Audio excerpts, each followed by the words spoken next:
In the past month, my 98-year-old father has been hospitalized 3 times.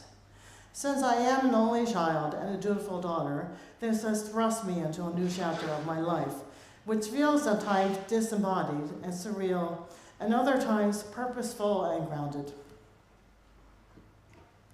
The night before one of his medical appointments, I slept in Levittown, the place where I grew up, and is so much a source of strength to me as well as a considerable source of angst. I attribute my strong work ethic to my working class background.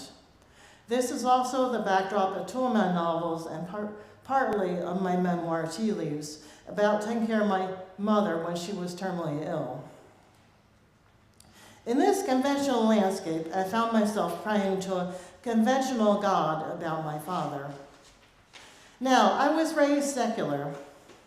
In the past 4 years of being a Unitarian Universalist, I have learned about traditional religions and at the same time deepened my spirituality through such alternative paths as Buddhism and yoga. I have always prided myself on being alternative. To say that I have long had issues with patriarchy is putting it lightly. One of my earliest memories is when my father and I walked to the neighborhood pharmacy, which is still there, but now sells convalescents and medical supplies for the home, instead of the chewy Mary Jane candies of my childhood. And for some reason, I stayed outside.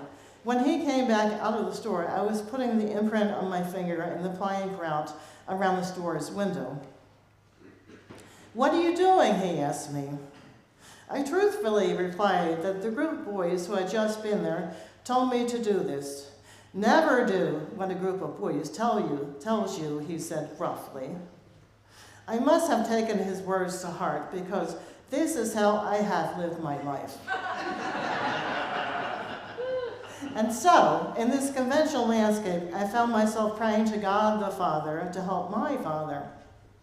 When I told my partner who I was praying to, she gave me a quizzical look that comes rarely in the lives of the long married, that said, "Who are you?" A week later, in the emergency room with my father again, I found myself again praying. There is so much suffering in the emergency room. I could feel the pain around me, the squalling babies, the broken people wheeled in on stretchers, a gaunt and neglected old man leaning back, his mouth wide open.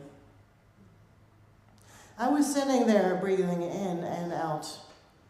I was practicing Tonglen, the Buddhist practice of breathing in the suffering around you and breathing out peace. But there was so much suffering around me, including my father lying back on his bed with a breathing tube in his nose. Then the young, dashing doctor came in. He kept shrugging and mentioning that my father was 98 and that he could go home if he wanted to. I could see him giving me a sideways glance. I felt summed up as a big lesbian whose charms were lost on. More than that, I found his ageism appalling. My father was in an emergency room because he had a hard time breathing. He is living with congestive heart failure.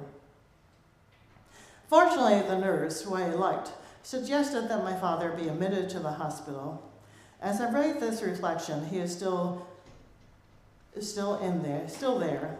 I am sitting with him, making sure that he gets the proper care. My partner and I live our lives simply and fully, as if every day is Earth Day. Barbara is a drummer, and we have attended many gatherings where it is chanted, "The earth is our mother. We will take care of her." This is true, the earth is our mother, and I did take care of my mother.